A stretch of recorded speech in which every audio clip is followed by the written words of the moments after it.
Dear students, today our topic is structure of RNA यानी RNA की संरचना। पिछले वीडियो में हमने डीएनए के बारे में पढ़ा था, डीएनए के स्ट्रक्चर के बारे में पढ़ा था। किस तरीके से डीएनए जो है एक पॉलीमर है और न्यूक्लियोटाइड मोनोमर्स के द्वारा उसका निर्माण होता है। हमने उसकी 3D स्ट्रक्चर के बारे में पढ़ा था कि 3D स्ट्रक्चर जो डबल हेलिक्स संरचना है डीएनए की वो किस प्रकार से बनती है, फॉस्फोडाइएस्टर बॉन्ड्स किस प्रकार से बनते हैं, उनके अंदर कौन कौन से नाइट्रोजन बेसेस होते हैं और उनके बीच में हाइड्रोजन बॉन्डिंग किस प्रकार से होती है, कैसे एक डीएनए स्टेबल होता है। डीएनए और आरएनए के अंदर क्या अंतर है, इस बारे में भी हमने चर्चा की थी। आज हम आरएनए की संरचना को विस्तार से पढ़ेंगे। Early life was probably an RNA world when RNA molecules served both as carriers of genetic information and as catalysts that drove the chemical reactions needed to sustain and perpetuate life. प्राचीन समय में जब life start हुई थी उस era में RNA जो है वो दोनों प्रकार से काम करता था। वो जेनेटिक इन्फॉर्मेशन को भी कैरी करता था, एक पीढ़ी से दूसरी पीढ़ी में आनुवंशिक जो सूचनाएं हैं उनको ले जाने का कार्य भी करता था, और जो केमिकल रिएक्शंस हैं उनको कैटलाइज करने का काम भी करता था। लेकिन वर्तमान में ये दोनों काम ही आरएनए के प्रमुखतया न करके इनका जो स्थान है वो क्रमशः डीएनए और प्रोटीन ने ले लिया है। डीएनए जो है वर्तमान में सभी जीवों में, कुछ अपवाद स्वरूप हम वायरसेस को छोड़ दें तो सभी प्रमुख जीवों के अंदर डीएनए जो है वो आनुवंशिक सूचनाओं को एक पीढ़ी से दूसरी पीढ़ी में ले जाने का कार्य करता है। और जो केमिकल रिएक्शंस होती हैं बॉडी के अंदर, जो भी केमिकल रिएक्शंस होती हैं किसी जीव के अंदर, उनके अंदर कैटलिस्ट का कार्य एंजाइम्स करते हैं मुख्यतया, और ये एंजाइम्स प्रोटीन के बने होते हैं।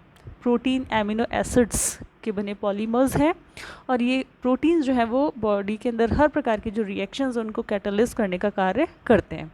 लेकिन बहुत प्राचीन समय में जब जीवन प्रारंभ हुआ था, अगर हम उस टाइम की बात करें तो कई खोज से ये पता लगा है कि ये दोनों कार्य जब लाइफ स्टार्ट हुई थी अर्थ पर तब ये दोनों कार्य आरएनए के द्वारा किए जाते थे। अभी 1891 में एक साइंटिस्ट थॉमस कैश ने एक महत्वपूर्ण डिस्कवरी के द्वारा ये बात सिद्ध की। उन्होंने कुछ ऐसे आरएनए मॉलिक्यूल्स डिस्कवर किए जो कि एज ए एंजाइम्स कार्य करते हैं, जिनको हम राइबोजाइम्स कहते हैं। तो ये राइबोजाइम्स बताते हैं कि आरएनए जो है वो न केवल जैसे कि वायरसेस में जेनेटिक इन्फॉर्मेशन को अब भी एक पीढ़ी से दूसरी पीढ़ी में लेके जाते हैं, उसी तरीके से प्रारंभ में आरएनए मॉलिक्यूल्स जेनेटिक इन्फॉर्मेशन को कैरी करने का कार्य करते थे। इसके साथ साथ जो राइबोजाइम्स हैं वो ये प्रूव करते हैं कि उस वक्त या पहले के टाइम में आरएनए एक तरीके से एंजाइम्स का कार्य भी करते थे, इसलिए इन्हें राइबोजाइम्स कहा जाता है। राइबोसोम से मिलकर बना है और जाइम्स एंजाइम, तो राइबोसोम्स और एंजाइम से मिलकर के ये वर्ड बना है राइबोजाइम्स। ये राइबोजाइम्स आरएनए मॉलिक्यूल्स हैं जो कुछ रिएक्शंस को कैटलाइज करते हैं, कुछ एज ए एंजाइम्स की तरह वर्क करते हैं।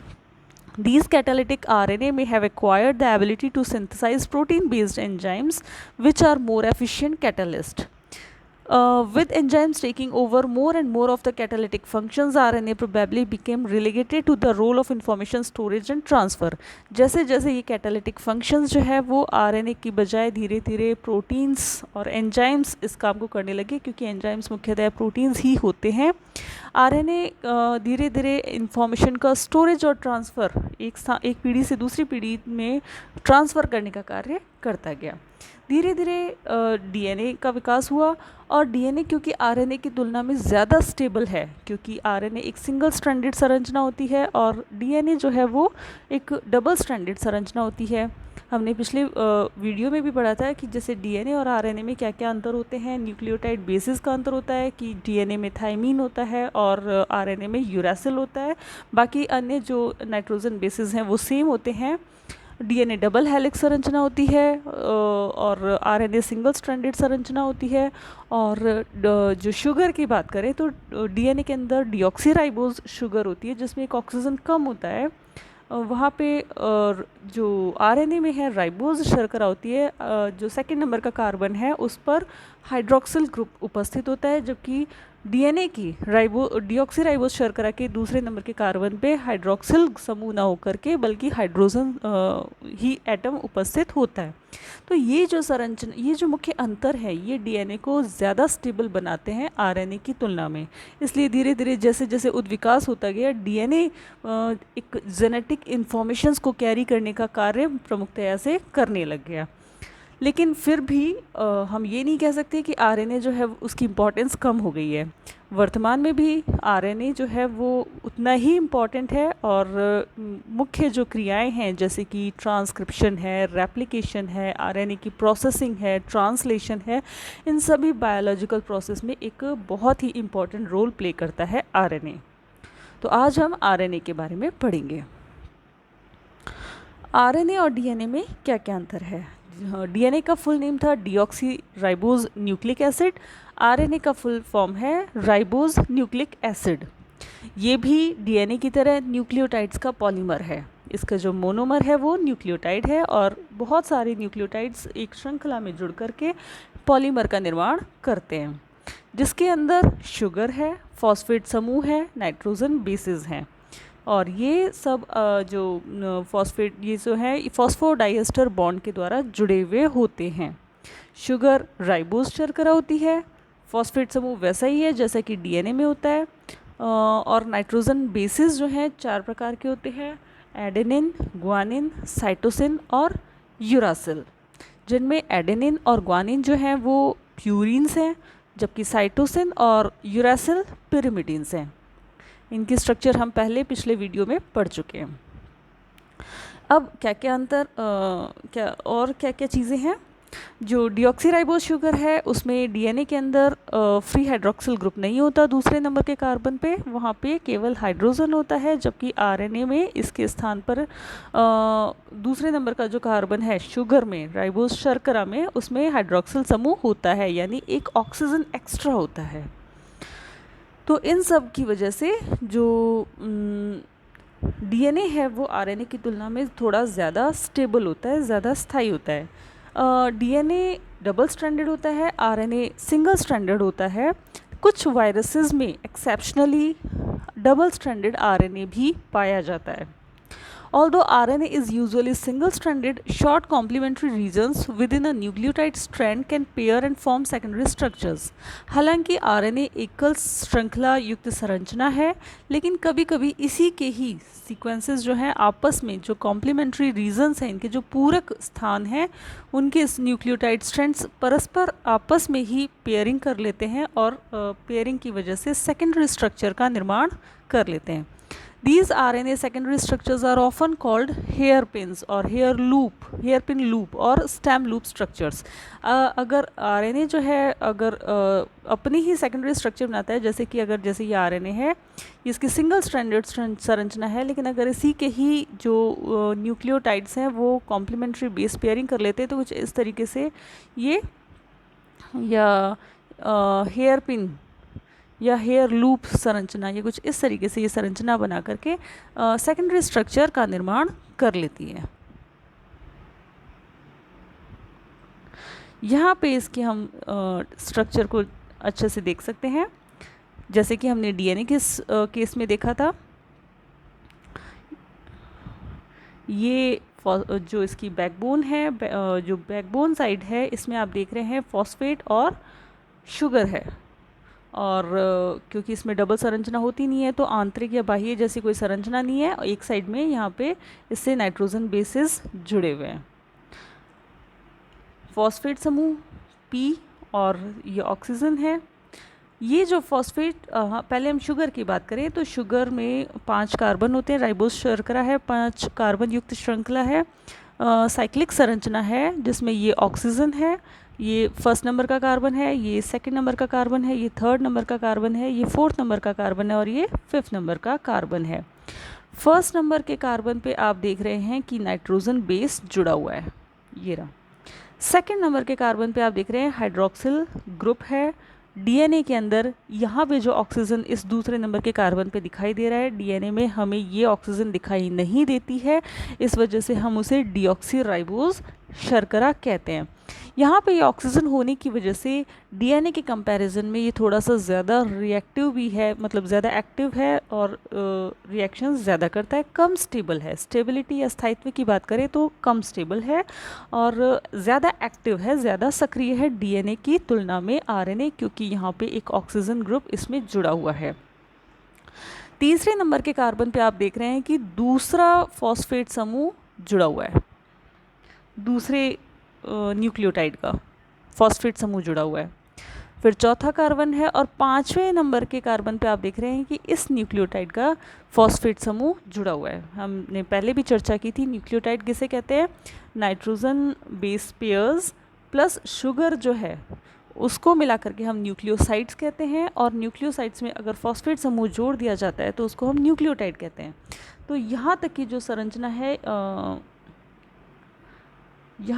संरचना है ये एक न्यूक्लियोटाइड है। ऐसे बहुत सारे न्यूक्लियोटाइड्स आपस में फॉस्फोडाइएस्टर बॉन्ड के द्वारा जुड़े रहते हैं, तो इसे हम पॉलीन्यूक्लियोटाइड कहते हैं। तो आप देख रहे हैं कि एक न्यूक्लियोटाइड की में जो राइबोज शर्करा है उसके पहले कार्बन पे नाइट्रोजन श्रृंखला जुड़ी हुई है, दूसरे कार्बन पे हाइड्रोक्सिल ग्रुप है क्योंकि ये राइबोज शर्करा है, तीसरे कार्बन पे दूसरे न्यूक्लियोटाइड का फॉस्फेट समूह जुड़ा हुआ है, और पांचवें कार्बन पे इसका खुद का जो फॉस्फेट समूह है वो जुड़ा हुआ है। यहाँ पे जो दिख रहा है तीसरे नंबर के कार्बन पे दूसरे ग्रुप का फॉस्फेट समूह जुड़ा हुआ है, यहाँ पे ये बंध फॉस्फोडाइएस्टर बॉन्ड कहलाता है। इस तरीके से हर अगले जो राइबोज शर्करा है उसके तीसरे कार्बन पे अगले न्यूक्लियोटाइड का फॉस्फेट ग्रुप जुड़ता जाता है। इसलिए इसमें भी डीएनए की तरह जो निर्माण होता है आरएनए का वो 5 प्राइम से 3 प्राइम की ओर होता है। इसको हम, क्योंकि ये 5th नंबर के कार्बन पे पहला जो सबसे पहला फॉस्फेट समूह है वो 5th नंबर के कार्बन पे जुड़ा है, इसलिए इसको तो हम कहते हैं 5th प्राइम सिरा। और जैसे जैसे नए न्यूक्लियोटाइड्स जुड़ते जाएंगे वो कहाँ जुड़ते जाएंगे? 3rd प्राइम सिरे की ओर। तो डीएनए की तरह आरएनए का निर्माण भी 5 प्राइम से 3 प्राइम की ओर होता है। यहाँ पे आप अंतर देख रहे हैं, आरएनए जो है उसमें यूरासिल होता है थाइमिन के स्थान पर, और जो सेकंड नंबर का कार्बन है उसके अंदर हाइड्रोक्सिल समूह होता है। डीएनए में ये ऑक्सीजन उपस्थित नहीं होती है, यहाँ पर उपस्थित है, इसलिए आरएनए जो है वो डीएनए की तुलना में ज़्यादा रिएक्टिव है, ज़्यादा एक्टिव है और कम स्टेबल है, और ये डबल हेलिक्स संरचना नहीं बनाता है। कभी कभार खुद की कॉम्प्लीमेंट्री बेस पेयरिंग के से हेयर लूप या हेयर पिन स्ट्रक्चर बना करके ये सेकेंडरी स्ट्रक्चर बना लेता है।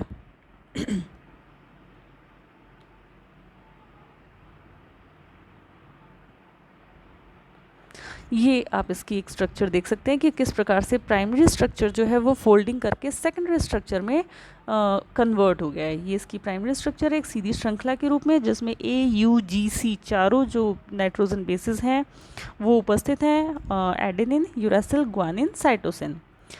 अगर इनमें फोल्डिंग हो जाती है तो आप देख रहे हैं क्योंकि जी किसके साथ पेयरिंग करेगा? हमेशा साइटोसिन के साथ ही पेयरिंग करेगा, और एडेनिन यूरासिल के साथ ही पेयरिंग करेगा। तो आप देख रहे हैं कि यहाँ पे ये पेयरिंग की वजह से इसने हेयर पिन स्ट्रक्चर बना ली है, जो कि इसकी सेकेंडरी स्ट्रक्चर है। ये प्राइमरी स्ट्रक्चर है और ये इसकी सेकेंडरी स्ट्रक्चर है। Differences between DNA and RNA. पहला, कंपोज्ड ऑफ न्यूक्लियोटाइड्स, दोनों ही न्यूक्लियोटाइड्स से मिलकर बने होते हैं, डीएनए भी और आरएनए भी, दोनों ही पॉलीन्यूक्लियोटाइड्स हैं। टाइप्स ऑफ शुगर,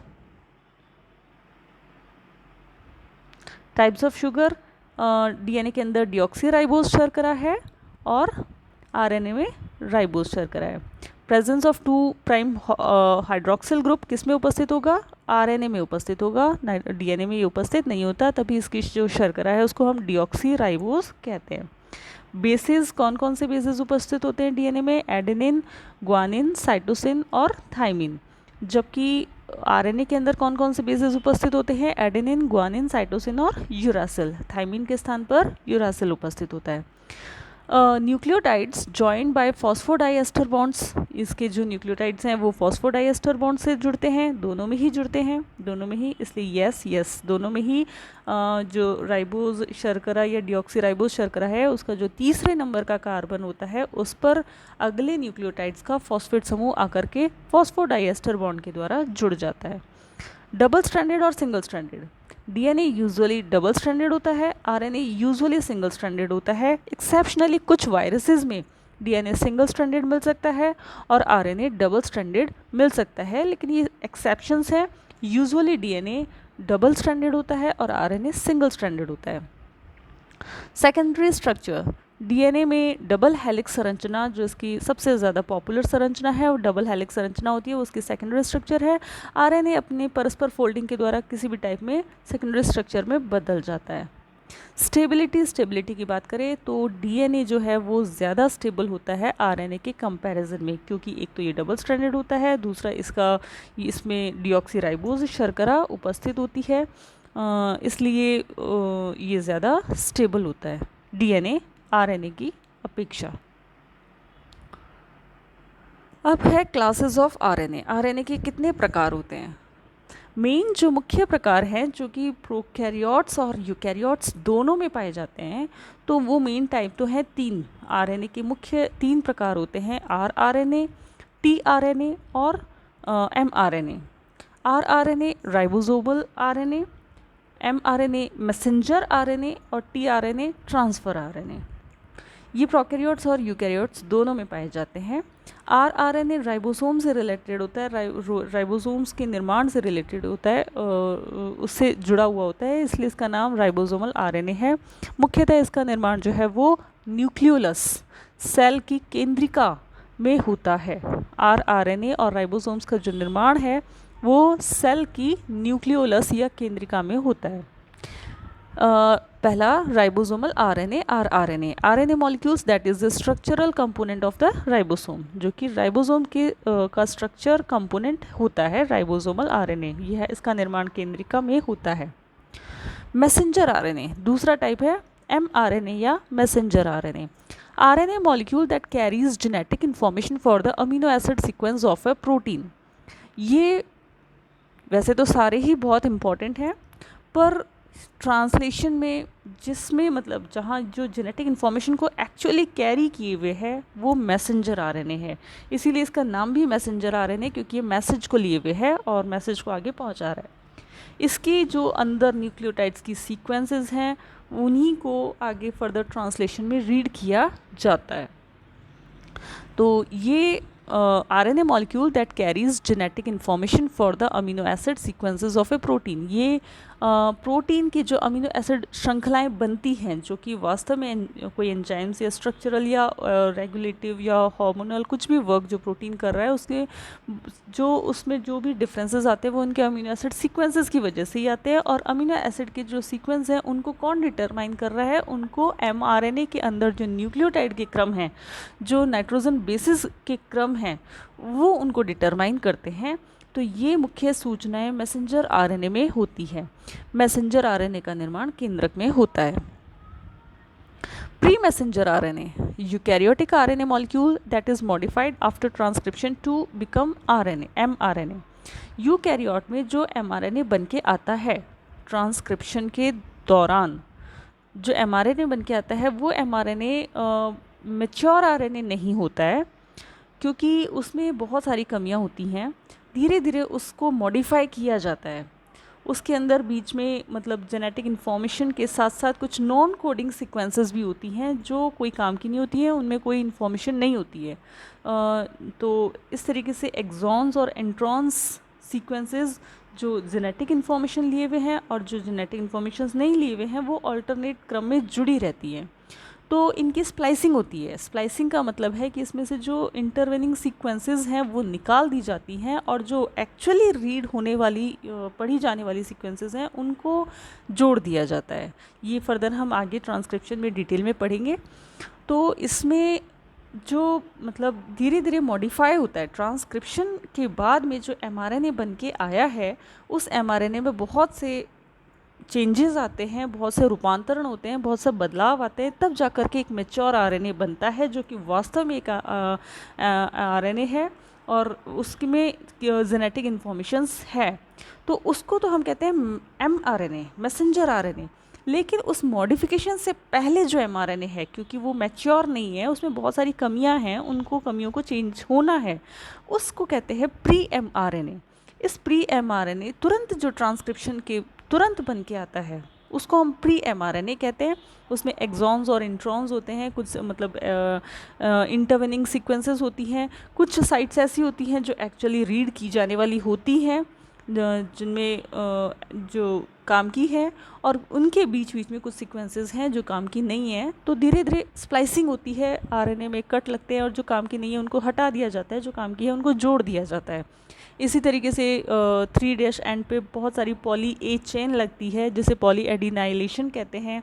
5 प्राइम वाला जो सिरा है वहाँ पर 7 मिथाइल ग्वानोसिन की एक कैप लगाई जाती है जिसे कैपिंग कहते हैं। तो ऐसे बहुत सारे मॉडिफिकेशंस हो करके ये सब उस एमआरएनए के स्थायित्व के लिए ज़रूरी है, उसके स्टेबिलिटी के लिए ज़रूरी है। अगर ये सब पॉली एडिनाइलेशन या मिथाइलेशन नहीं किया जाएगा, कैपिंग नहीं की जाएगी, तो वो तुरंत डिग्रेड हो जाएगा कोशिका के अंदर साइटोसोल में आते ही। तो जो ये सब मॉडिफिकेशन होते हैं जिनको हम पोस्ट ट्रांसक्रिप्शनल मॉडिफिकेशन कहते हैं, ट्रांसक्रिप्शन के बाद हैं इसलिए इनको पोस्ट ट्रांसक्रिप्शनल मॉडिफिकेशन कहते हैं। तो इन पोस्ट ट्रांसक्रिप्शनल मॉडिफिकेशन से पहले जो तुरंत बन के आया है, ट्रांसक्रिप्शन के तुरंत बाद में जो बन के आया है, उसको हम कहते हैं प्री एमआरएनए। और इस प्री एमआरएनए में मॉडिफिकेशन हो करके जो आरएनए आता है उसको हम कहेंगे एमआरएनए। ठीक है। तीसरा जो टाइप है ट्रांसफ़र आरएनए, टीआरएनए, जिसको हम शॉर्टली कहते हैं। RNA molecules that carries an amino acids to the ribosomes and transfer it to a growing polypeptide chain in translation। ये जो है ये RNA molecules राइबोसोम्स जैसे जब ट्रांसलेशन होता है उस दौरान ये mRNA की सीक्वेंस को रीड करता है और mRNA की सीक्वेंसेस के जो भी कोडोन्स हैं, जो ट्रिपलेट कोडोन्स हैं 3 के क्रम में जो न्यूक्लियोटाइड के सेट हैं, उनको रीड करके उसके तरीके से ही उन्हीं के अनुकूल उसके पास में एंटी कोडोन्स होते हैं, वो एंटी कोडोन उसी के अनुरूप अमीनो एसिड्स को लाते हैं और परस्पर जोड़ते हैं जिससे एक प्रोटीन का निर्माण होता है। तो इसे हम ट्रांसफ़र आरएनए कहते हैं। ट्रांसलेशन के दौरान ये तीनों ही आरएनए, आरआरएनए, एमआरएनए और टीआरएनए समान रूप से बहुत ही महत्वपूर्ण कार्य करते हैं। इसके अलावा कुछ और आरएनएज भी हैं जो कि यूकैरियोट्स में पाए जाते हैं। यूकैरियोट्स का जो आरएनए है वो काफ़ी कुछ डिफरेंट होता है प्रोकैरियोट्स के आरएनए की तुलना में। तो कुछ आरएनए के पोर्शंस ऐसे हैं जो यूकैरियोट्स में पाए जाते हैं, प्रोकैरियोट्स में नहीं पाए जाते हैं, जैसे कि स्मॉल न्यूक्लियर आरएनए जिनको हम एसएनआरएनए भी कहते हैं। Small RNA molecules found in the nuclei of eukaryotic cells functions in the processing of pre-mRNA। ये pre-mRNA जिसकी बात हमने की थी कि जो तुरंत निकल के आता है ट्रांसक्रिप्शन के तुरंत बाद जो mRNA निकल के आता है जिसको हम pre-mRNA कहते हैं, तो इसमें बहुत सारे मॉडिफिकेशंस होते हैं जिसको हम प्रोसेसिंग कहते हैं कि इस mRNA की प्रोसेसिंग होनी है। तो इस प्रोसेसिंग में ये जो स्मॉल न्यूक्लियर आरएनए है ये अपना बहुत ही महत्वपूर्ण रोल प्ले करते हैं इस प्रोसेसिंग में। अगर इस एसएनआरएनए के साथ प्रोटीन भी जुड़ी है तो उसको हम कहेंगे स्मॉल न्यूक्लियर न्यूक्लियोप्रोटीन, एसएनआरएनपी। इसको शॉर्टली स्नर्प भी कहा जाता है। अगर इस एसएनआरएनए के साथ में कोई प्रोटीन भी जुड़ी है तब हम उसको एसएनआरएनपी कहते हैं और ये भी प्री एमआरएनए के प्रोसेसिंग में महत्वपूर्ण रोल प्ले करती है और ये भी यूकैरियोटिक सेल्स में पाए जाते हैं, प्रोकैरियोटिक सेल्स में नहीं पाए जाते हैं क्योंकि प्रोकैरियोटिक सेल्स के एमआरएनए में मॉडिफिकेशन की ज़रूरत नहीं होती है। ये केवल यूकैरियोट्स में ही होता है। पॉलीएडिनाइलेशन, पॉली ए टेल का लगना, 5 सिरे पर कैपिंग का लगना या आरएनए की स्प्लाइसिंग होना, ये सारी जो प्रोसेसिंग है ये पोस्ट ट्रांसक्रिप्शनल मॉडिफिकेशन है जिससे एक प्री एमआरएनए में कन्वर्ट होता है। तो ये सारी प्रक्रियाएं यूकैरियोटिक सेल्स में ही होती हैं, प्रोकैरियोटिक में नहीं होती। और इनसे रिलेटेड, इनकी प्रोसेसिंग से रिलेटेड जो भी आरएनए है, जैसे कि एसएनआरएनए है, एसएनआरएनपी या स्नर्प है, या SNO-RNA है, स्मॉल न्यूक्लियोलर आरएनए है, या हमने अभी बात की थी प्री एमआरएनए की, तो ये सब यूकैरियोटिक सेल्स में ही पाए जाते हैं। अगला है small nucleolar RNA. Small RNA molecules found in the nuclei of eukaryotic cells, functions in the processing of rRNA and in the assembly of ribosomes. ये भी यूकैरियोटिक सेल्स में ही पाई जाती है और ये rRNA की फंक्शनिंग और राइबोसोम्स की असेंबली, उनको असेंबल करने में या उनको संगठित करने में, उनको जोड़ने में, जो छोटी इकाई और बड़ी इकाई हैं राइबोसोम्स की, स्मॉलर यूनिट्स एंड जो लार्जर यूनिट्स हैं, उनको असेंबल करने में महत्वपूर्ण रोल प्ले करती है। इसके अलावा कुछ और आरएनए भी होते हैं, जैसे कि माइक्रो आरएनए और स्मॉल इंटरफेरिंग आरएनए। ये दोनों यूकैरियोटिक सेल्स में ही पाए जाते हैं और बहुत इंपॉर्टेंट रोल प्ले करते हैं आरएनए की प्रोसेसिंग में, और साथ ही साथ ये आरएनए इंटरफेरेंस में है, मतलब ये ट्रांसलेशन को रोकने में या जीन साइलेंसिंग में महत्वपूर्ण रोल प्ले करते हैं। ये जीन को साइलेंस कर देते हैं। एक्चुअली ये डबल स्ट्रैंडेड आरएनए मॉलिक्यूल्स से ही बनते हैं, उनके क्लीवेज से ही बनते हैं। माइक्रो आरएनए और एसआई आरएनए में मुख्यतः जो अंतर है वो एक तो इनके साइज़ का अंतर है। जो माइक्रो आरएनए है वो टिपिकली 21 to 22 बेस पेयर्स, और SI RNA small interfering RNA है, ये कुछ 21 to 25 न्यूक्लियोटाइड्स लंबा होता है। तो ये डबल स्ट्रैंडेड आरएनए, जब अगर आरएनए से डबल स्ट्रैंडेड बन जाए, मतलब फोल्डिंग कर लेता है या अपनी सेकेंडरी स्ट्रक्चर बना लेता है, तो एक एंजाइम होता है जिसे डाइसर एंजाइम कहा जाता है। ये डाइसर एंजाइम इनको काट देता है और छोटे छोटे फ्रेगमेंट्स बना देता है, स्मॉल हेयरपिन स्ट्रक्चर्स बना देता है। ये जो MIRNA माइक्रो आरएनए है, फिर जो मेन हमारी mRNA है जो कि आगे ट्रांसलेट होनी है, जिसमें महत्वपूर्ण सूचना है, उनके साथ ये इम्परफेक्टली बाइंड हो जाते हैं, उनके साथ ये जुड़ जाते हैं, और जिसकी वजह से उनका ट्रांसलेशन जो है वो इंटरप्ट हो जाता है और वो आगे ट्रांसलेट नहीं हो पाता है। ट्रांसलेशन को इंटरप्ट कर देते हैं, रोक देते हैं, इनहिबिट कर देते हैं। तो ये एक तरीके से जीन साइलेंसिंग का काम कर रहे हैं, उस जीन को एक्सप्रेस नहीं होने दे रहे हैं।